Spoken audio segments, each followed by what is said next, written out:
المستدرک للحاکم میں ہے، international number کے مطابق 6121۔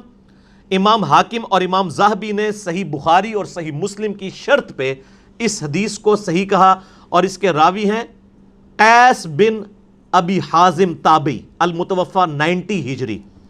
اس بندے کا نام آپ نے یاد رکھنا ہے، قیس بن ابی حازم۔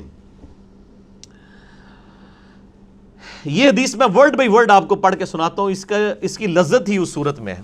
یہ المستدرک للحاکم میرے پاس ہے، یہ پڑھی ہوئی نہیں ہے، پڑھی ہوئی بھی ہے، اس میں سے ورڈ بائی ورڈ۔ المستدرک للحاکم انٹرنیشنل نمبر ہے 6121، یہ بریلویو نے شائع کی ہے اور انٹرنیشنل نمبرنگ کے اوپر کی ہے۔ اس کا پی ڈی ایف بھی اویلیبل ہے، ہم جے پی جی انشاءاللہ اس کے اندر ڈال دیں گے۔ قیس بن ابی حازم کہتے ہیں کہ میں مدینہ شریف میں تھا، ایک دفعہ کا ذکر ہے کہ میں بازار میں جا رہا تھا، میں ایک بازار مدینہ شریف کا جس کا نام انہوں نے اس میں لکھا ہے احجاز زیت، اس بازار میں تھا۔ میں نے دیکھا ایک شخص سواری پر سوار تھا، کافی سارے لوگ اس کے گرد جمع تھے، وہ شخص سیدنا علی کو گالیاں دے رہا تھا، سب و شتم کر رہا تھا۔ میں بتا رہا ہوں یہ صحابہ کا دور ہے۔ اسی اسنا میں سیدنا سعد ابن ابی وقاص وہاں تشریف لائے۔ سعد ابن ابی وقاص آخری صحابی ہیں بدری جو فوت ہوئے 56 ہجری میں حضرت معاویہ رضی اللہ تعالیٰ عنہ کے دور میں۔ مراد یہ ہے کہ حضرت معاویہ کے دور کے اندر کی یہ بات ہے، بعد کی نہیں، یزید کا زمانہ نہیں ہے، کیونکہ وہ 56 ہجری میں فوت ہوئے اور حضرت معاویہ فوت ہوئے 60 ہجری میں۔ وہ وہاں پر کھڑے ہو گئے، لوگوں سے پوچھا کیا ہوا؟ لوگوں نے بتایا کہ یہ آدمی علی ابن ابی طالب کو گالیاں دے رہا ہے۔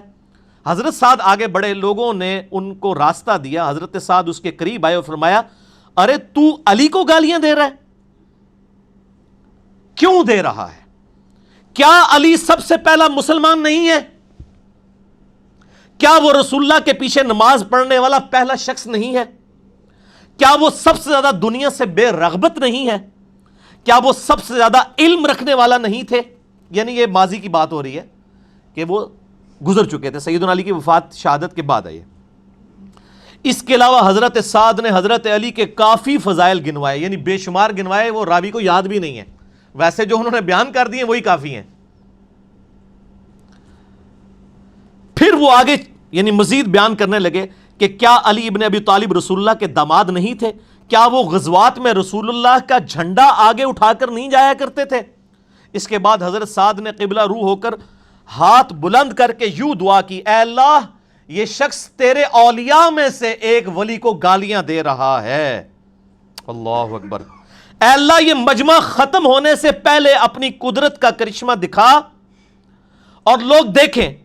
حضرت قیس بن حازم کہتے ہیں کہ خدا کی قسم ہم ابھی وہاں سے ہٹے بھی نہیں تھے کہ اچانک اس شخص کی سواری بدکی، اس سواری نے اس آدمی کو سر کے بل پتھروں پر گرایا، جس کی وجہ سے اس کی کھوپڑی کھل گئی اور اس کا بھیجا باہر آ گیا اور وہیں پر وہ عبرتناک موت مر گیا۔ آگے امام حاکم لکھتے ہیں یہ حدیث امام بخاری اور امام مسلم کی شرط کے مطابق ہے، لیکن شیخین نے اسے روایت نہیں کیا، اور امام ذہبی نے کہا کہ بالکل یہ حدیث صحیح ہے۔